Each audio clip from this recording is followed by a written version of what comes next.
দেখাতে পারতেছেন না? তার কাছে আমি ডিভোর্স চাচ্ছি। আপনার তো কাবিননামা নাই। তো স্ত্রী, এর প্রমাণটা কি আসলে? যদি প্রমাণ না হয় তাহলে বাচ্চা নষ্ট হয়েছে, তাহলে সে ধর্ষক। হতে পারে ধর্ষক, কিন্তু স্বামী কিনা সেটা আপনি প্রমাণ। আমি প্রমাণ দিতে যাব না তো, তাহলে সে ধর্ষক। দর্শক কিভাবে বলে এখানে সংবাদ সম্মেলন বলছে? সে যদি না বলে তাহলে ধর্ষক। প্রমাণ কাবিননামা ছাড়া বা অন্য কোনো ছবি আছে, তার মেয়ের সাথে ছবি আছে, বাসায় এইগুলো তো সবার কাছেই থাকে। রাজীব ভাই, আপনাকে যে সহজ জিনিস তো বলেই দিল যে উনি যদি স্বামী না হয় তাহলে দর্শক, তাহলে আবার বারবার আমি স্বামী ধর্ষক, স্বামী না হলে ধর্ষক।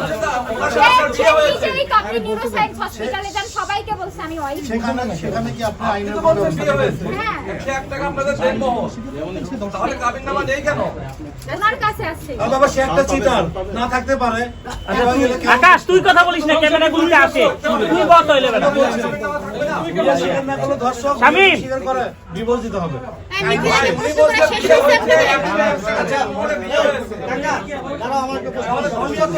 আরেকটা কথা, না এটা নেই, এটা নেই, এটা নেই। শামীম ভাই একটা কথা আপনাদের সবার উদ্দেশ্যে বলি। সে কি? বলেন। আমি তো নাম ধরি না ওনার। সম্মান করেছে। ওনাকে কি বলে ডাকতেন? আপনার স্বামীকে কি বলে ডাকতেন? আপনি বলে ডাকবেন। দেখছেন? দেখেন আপনি এই টাইপের প্রশ্ন করছেন কেন আপনাদের সামনে? যেটা বলতে চাও বলো। আপনি ডিভোর্স চান হিরো আলমের কাছে। আমি কি বলি? আপনি বলেন উনি একটু বলুন। কথাটা শুনেন। ইয়েস। তার যে মা, যার স্বামী, তার তো নিজের মা না সে। তার যে স্বামী মারা গেছে, আমি 32 দিন সেবা করেছি। সে তার 3 সন্তান আর হিরো আলম তার বাবার কবর ছুঁয়ে বলবে যে আমি বউ না, তাহলে আমি এখানে আর কোনো কথা। আচ্ছা, হিরো আলমকে আপন মাইক দেখছেন? হিরো আলম হ্যাঁ, দেখছি। তার সাথে আমার মিশতে দিত না ওনার এই মা। আপন মাকে কি সে দেখতো? হিরো আলম হ্যাঁ, দেখাশোনা করতো? হ্যাঁ অবশ্যই। তার সাথে মিশতে দিত না কেন? তার এই মা ওই দিকে আমারে কখনো যেতে দেয়নি আর মিশতে দেয়নি, এই বাসায় রেখে দিত। আর তাদের ছাড়া আমি আমার বাইরে বেরোতে মানুষের সাথে খুব কম। আপনার একটু কি করে আপনার টাকা পয়সা কিন্তু আলম তার বারে অনেক খেয়াল করে বোনদেরকে, সত্যি এটা। আপনার টাকা পয়সা হাতে নিছে। আচ্ছা মিথিলা, হ্যাঁ, আমার যে কথা- মিয়ামনির সাথে ডিভোর্স হয়ে যাওয়ার পরে সেই সুযোগটা কি আপনি নিতে চাচ্ছেন কিনা? কখনোই না। কোরআন শরীফ কেন, কাবা শরীফে যে বলবো, কখনোই বলিনি। আমি বলছি কি আমার কোনো সমস্যা নেই, সে থাকুক। আপনার অর্থ কোনো আচ্ছা আপনারা কথায় কেন কোরআন শরীফ এটা তো উনি শুরু করছে। দাদা এখানে আপনারা কেন কোরআন শরীফ পেয়ে আসেন? বিশ্বাসের মাঝখানে কেন আপনারা কোরআন শরীফ এই জায়গায় তো মওলানা আল্লাহ তাআলার কোরআন শরীফ আসে না এই জায়গায়? না, সেটা তাহলে আপনার- আপনি হিরো আলম পাইছেন একটা কোরআন শরীফ, আপনারা পাইছেন কোরআন শরীফ। কেন কোরআন শরীফের অপমান করবেন আপনারা? এই চুপ কর।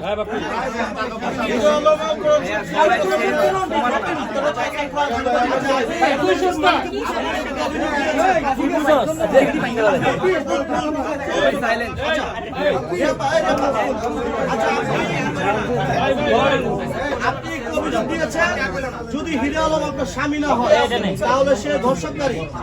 আপনার কাছে কি এমন প্রমাণ আছে, বা যদি ডিএনএ করা হয় ডিএনএ তে কি ধরা খাবে কিনা? কঠিন প্রশ্ন। অবশ্যই ডিএনএ টেস্ট আছে? টেস্ট আমি করাইনি, আমার মতে এরকমই ছিল। যদি আলম ডিএনএ টেস্ট করায় এই যে আপনি করাইলে তো 100% হবে নাকি? আমার যে বাচ্চাটা নষ্ট হয়েছে এই পেপারস নিয়ে আপনারা দেখবেন। আচ্ছা আপনি জাতির সামনে একটু বলে দেন আপনার সাথে কত বার মেলামেশা করছেন? এগুলা কি কেউ গোনে? আরে কি টাইপসের কথা বলেন? আচ্ছা মিথিলা, আপনি জানেন এইটা নিয়ে অনেকদিন যাবত ঝামেলা হচ্ছে। আপনি এতদিন পর গণমাধ্যমে আসছেন, কেন আপনি খালি হাতে আসছেন? খালি আপনার হাতে যদি সেটা লিগ্যাল বউ হইতেন, কিছু না ডকুমেন্টস আপনার থাকা উচিত ছিল। সেই ডকুমেন্টসটা কোথায়? আপনার খালি কথা তো আমরা বিশ্বাস করব না। ছবি প্রমাণ করে না, প্রমাণ হয় না, কাগজপত্র লাগবে। ছবি প্রমাণ করে না। আপনি নিজে বলেছেন যে একজন হিরোর সাথে অনেকেই ছবি তুলতে পারে। অথচ আপনি তাকে আবার দর্শক মানে দোষারোপ করতেছেন কেন? সে মানছে না তাই। ছবি তো পড়াই এখন নাইবে তো বহুত দোষী।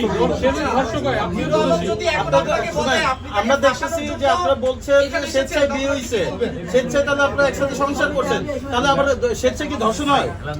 স্বীকার না করেন, ধর্ষণ হয়ে গেলে বাদ দেন না। এই দেখেন, এর সাথে আমার ছবি। ছবি থাকতেই পারে, ছবি থাকতেই পারে, ছবি থাকতেই পারে। কোরআন হিরো শরীফের সাথে আমার ছবি আছে। বান্ধবী হয়।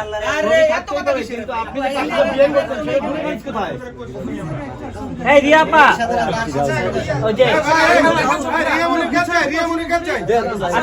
আচ্ছা এই আনন্দ, এই আসলে মিথিলা আপুটা শেষ হোক। আপনি দাবি করছেন 101 টাকা কাবিন, কিন্তু সেই কাবিন যদি না দেখাতে পারেন আইনগতভাবে তো আপনি প্রমাণ করতে পারবেন না যে সে আপনার স্বামী। সেটাকে আপনি কিভাবে প্রমাণ করবেন? আমার যদি মরেও যেতে হয় তাও আমি প্রমাণ করবো যে আমি আপনি আজকে সংবাদ সম্মেলনের আয়োজন করছেন, আপনি সেই কাগজপত্র ছাড়া আমি যদি মরেও যেতে হয়, কে একটা মেয়ে আমি বলছি, যদি আমার মরেও যেতে হয়, মাথা সমান আপনারা যে এত কথা বলছেন না, যদি আজকে আমি মারা যাই, আজকে সকালেই কিন্তু আমি মানে এত কষ্ট হচ্ছিল, ও সারাটা দিন আমাকে সাপোর্ট দিচ্ছে, যেটা সত্যি কথা। মানে আমি সকালে আমার দমটা বন্ধ হয়ে যাচ্ছিল যে একটা মানুষকে আমি এত বিশ্বাস করলাম, এত ভালোবাসলাম, আর সে আমার সাথে, তার কাছে আমার কোনো চাওয়া পাওয়া ছিল না।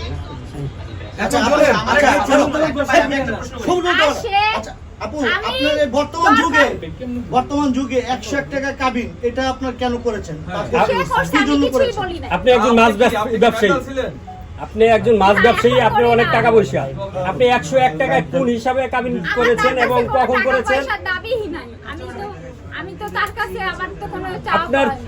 আপনার চিরশত্রু আজকে আপনাকে বাঁচিয়ে রেখেছে এবং আপনাকে সাথে নিয়ে আসছে। শত্রু না এটা কোনো। আপনি তো এতদিন সতীন ছিলেন, আপনাকে সহ্য করতে পারতেন। তার সাথে ঝগড়াঝাটি সেটা আমরাও দেখেছি। সেও ফোন দিছে একটা কথা, আমার এটা হয়, তার সাথে তো আমরা সামনাসামনি সেরকম এখন যোগাযোগ- কিভাবে মিলে গেলেন? সেই আমার সাথে যোগাযোগ করেছে। স্বামী বড় না বন্ধু বড়? 1 বছরের সংসার। আরে ভাই জানেন না, স্বামী বড় নাকি বন্ধু বড়? এই, ছবিটা চাই কেনা। স্বামী বড় নাকি বন্ধু বড়? আমার থেকে আর বড় কেউ নেই। রিয়ার সাথে দ্বন্দ্ব হলো, আপনি তাকে বন্ধু বললেন, আবার এখন স্বামী দাবি করছেন, এটার কারণ? সেটা সে বলাইছে, এটা আপনারা আমার তার থেকে কথায় কেন বলবেন? আপনার স্বামীকে আপনি আরেকজনকে দিয়ে দিবেন? আপনি তখন বলছেন রিয়া তোর স্বামী। তখন তো আমাকে বলানো হয়েছে, আমি তো তাকে অন্ধের মতো ভালোবাসি। এখন আজকে যে কথাটা আপনি আপনার রিয়া wife কে বলাই যেটা যাবে। বলবেন সেটা বলবেন।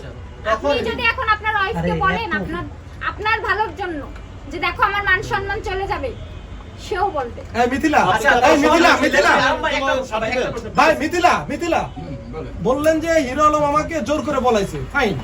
আজকে কি রিয়া মনি আপনাকে জোর করে বলেছে, কালকে তাই বলবেন? সেটা সে কাল রাতে বলছিল আমাকে এগুলো বলাবে। আমি আর কোনো সাংবাদিক সম্মেলনে আসবোই না। ভাই প্রশ্ন করেন, আপনারটা করেন। রিয়া মনি আপনাকে জোর করছে কিনা সাংবাদিক মাধ্যমে এগুলো বলার জন্য? না না, পরে যদি আপনি আবার অস্বীকার করেন সেক্ষেত্রে কিন্তু আপনি আমি তো ঝামেলায় পড়ে যেতে আলমকে পারেন। চাই বুঝতে পারলেন? না।